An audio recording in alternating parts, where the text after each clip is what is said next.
Good morning everyone, मेरा नाम है स्वाति और आज हम सब लोग डिस्कस करने वाले हैं कि ग्रॉस सैलरी क्या होता है। सबसे पहले मैं बताना चाहूँगी कि ग्रॉस सैलरी होता क्या है। ग्रॉस सैलरी वो होता है जैसे कि किसी की बहुत हाईली सैलरी होती है तो उसमें पीएफ कटता है। पीएफ मीन्स हमारा प्रोविडेंट फंड होता है। पीएफ कटती है सैलरी में से। ईएसआई कटती है। ईएसआई हमारा हेल्थ इंश्योरेंस होता है जो हमारी सैलरी में से कट होती है। एंड आईटी खर्च कट होती है जो कि इनकम टैक्स है, वो 1, 1.5, 2% कुछ भी अपने हिसाब से। सबकी हर कंपनी में अलग अलग तरीके का परसेंटेज पे ये चीज़ें कटती हैं। जैसे आईटी हो गया, इनकम टैक्स हो गया, ट्रैवलिंग अलाउंस जो हमारे आने जाने का खर्चा होता है वो भी लगाते हैं। उसके बाद डियरनेस अलाउंस को बोलते हैं महंगाई भत्ता। जो महंगाई भत्ता लगता है वो हमारा 10% या अपने अकॉर्डिंग जैसा भी लगाना चाहें हम लगा सकते हैं। उसके बाद HRA हाउस रेंट अलाउंस, इसको बोलते हैं हाउस रेंट अलाउंस। अब ये भी हम अपने हिसाब से परसेंटेज को रखते हैं। हमारे हिसाब से क्या, ये कंपनी डिसाइड करती है कि कौन से कितने परसेंटेज पे क्या देना है क्या नहीं देना है। बस हमने अभी आइडिया के लिए ये अपने अकॉर्डिंग ले रखा है। उसके बाद मान लीजिए जैसे कि बेसिक सैलरी आपकी इतनी है और वर्किंग डेज आपके इतने आपने लगाए हैं, तो इसको हम क्या ऐसा करें जो हमारी पीएफ, जो हमारा प्रोविडेंट फंड है वो हमें मिल जाए। तो इसके लिए करना क्या है, हमें बेसिक सैलरी को इनटू कर देंगे वर्किंग डे से। बेसिक सैलरी जो है हमारी, इसको मल्टीप्लाई कर देंगे जो हमने परसेंटेज दी है, वर्किंग डे से नहीं 12% से। जैसे कि मैंने यहाँ पे बेसिक सैलरी दी है इज इक्वल टू में हम अपनी बेसिक सैलरी लेंगे, बेसिक सैलरी को इनटू करेंगे जो भी परसेंटेज मैंने यहाँ पे दिया है। जैसे कि मैंने यहाँ 12% दिया है तो कुछ इस तरीके से एंटर कर देंगे। तो प्रोविडेंट फंड हमारा निकल गया। उसके बाद ईएसआई हमारा हेल्थ इंश्योरेंस है। सेम यही तरीका है, इज इक्वल टू में बेसिक सैलरी लेंगे, मल्टीप्लाई कर देंगे 2% से। तो 2% से जब मल्टीप्लाई करेंगे एंटर कर देंगे तो ये हमारा ये निकल गया हेल्थ इंश्योरेंस।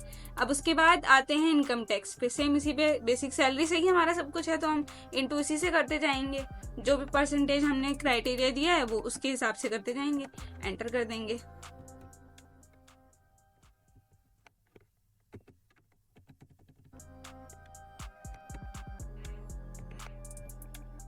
अब 8% मैंने दिया है हमारा ट्रैवलिंग अलाउंस, तो यहाँ पे हमने 8% दिया, बेसिक सैलरी दी और इनटू कर दिया। तो कुछ इस तरीके से मैंने यहाँ पे, अब डियरनेस अलाउंस में जाना है मुझे, परसेंटेज दिए मैंने 10%, लेंगे बेसिक सैलरी एंड इनटू कर देंगे, हमारा 10% से इनटू हो जाएगा इसका भी।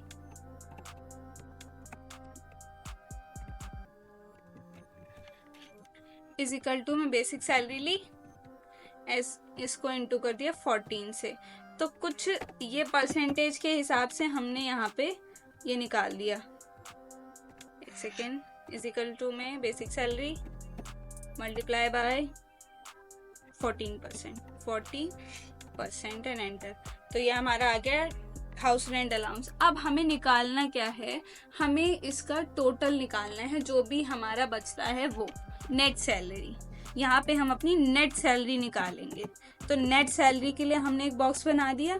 अब नेट सैलरी निकालते कैसे हैं, पहली बात, जब हम इज इक्वल टू में अपनी बेसिक सैलरी लेंगे, बेसिक सैलरी को मल्टीप्लाई करेंगे अपने वर्किंग डे में एंड फिर अपने वर्किंग डे को ही डिवाइड करेंगे वर्किंग डे से।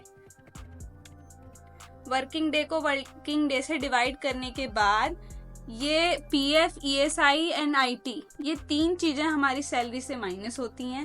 पीएफ जो हमारी कटती है वो हमारी माइनस होती है, हेल्थ इंश्योरेंस जो कटता है ये भी माइनस होती है, इनकम टैक्स हमारी सैलरी से माइनस होती है, travelling allowance, dearness allowance, house rent allowance, ये तीनों चीजें हमारी सैलरी में प्लस होती हैं। तो हम क्या करेंगे, अब यहाँ से हम लगा देंगे अपना माइनस का साइन एंड ले लेंगे पीएफ, फिर माइनस का साइन लगाएंगे, अब ले लेंगे ईएसआई, फिर हम लगा देंगे माइनस और हमने ले लिया आईटी। अब इसके बाद मैंने बताया ये 3 चीजें प्लस होंगी, ये 3 चीजें माइनस होंगी।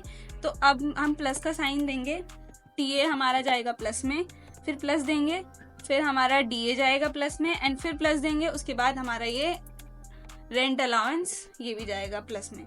तो शिफ्ट के साथ जब हम ब्रैकेट ऑफ करेंगे, एंटर करेंगे, तो जो हमारी सैलरी, नेट सैलरी जो है, इन तीनों को जोड़ के, ये जो 2100 और 1500 और 1200 निकला है, इन तीनों को जोड़ के हमारी टोटल सैलरी, जो बेसिक सैलरी थी वो 15,000 थी, और जो आंसर हमने निकाला है वो हमारा 17,400 रुपये ये हमारी सैलरी निकली है। तो जब हमारे सैलरी में ये तीनों चीज़ें जुड़ जाती हैं तो हमारी नेट सैलरी इतनी बनती है। तो कुछ इस तरीके से हमारी जो ग्रॉस सैलरी है हम यहाँ पे फॉर्मूला लगा के निकालते हैं। करना कुछ नहीं है, इजिकल टू में जो भी बेसिक सैलरी दी है उसको मल्टीप्लाई कर देंगे जितना परसेंटेज हमने सेट करा है, हमारे परसेंटेज के हिसाब से हम निकालते जाएंगे। इजिकल टू में बेसिक सैलरी ले ली हमने, ये 12,000 दी हुई है मैंने, इसमें इंटू कर दिया 2% एंड एंटर। सेम फिर इधर भी यही आएगी। अब इजिकल टू में basic salary multiply by 2% and enter.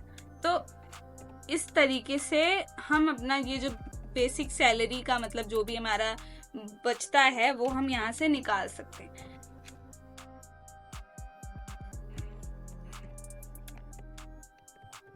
उसके बाद मेन चीज़ हमें ये याद रखनी है कि 3 चीज़ें हमारी सैलरी से माइनस होती है और तीन चीज़ें हमारी प्लस होती हैं। इसका फॉर्मूला है, अभी बताती हूँ मैं, इसका फॉर्मूला क्या है।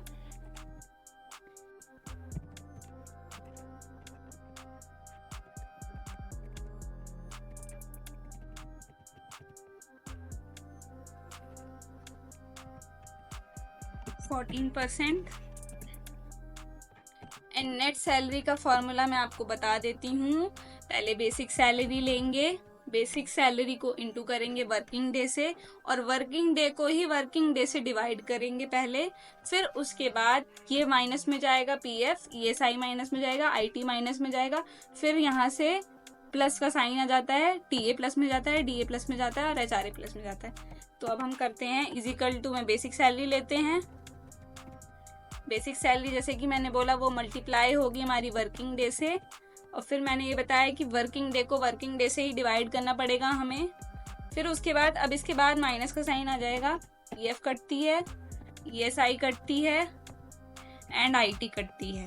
उसके बाद से हमारा प्लस लगना शुरू हो जाएगा, टीए प्लस होता है, डीए प्लस होता है हमारी सैलरी में। उसके बाद एचआरए प्लस होता है, और शिफ्ट के साथ ब्रैकेट ऑफ एंड एंटर। तो कुछ इस तरीके से हम अपनी सैलरी भी निकाल सकते हैं। ग्रॉस सैलरी का मीनिंग ही यही था। नेट सैलरी हमें कैसे निकालनी है मैंने आपको बता दी है। अब आते हैं हम अपनी ओवर टाइम सैलरी पे। तो ओवर टाइम सैलरी कैसे निकालते हैं ये मैं आपको अपनी नेक्स्ट वीडियो में बताऊंगी। तब तक के लिए thank you so much for watching this video. इस वीडियो के बारे में आपकी क्या राय है, हमें नीचे कमेंट सेक्शन में बताएं। वीडियो को अपने दोस्तों के साथ शेयर करें। कृपया चैनल को सब्सक्राइब करें। धन्यवाद।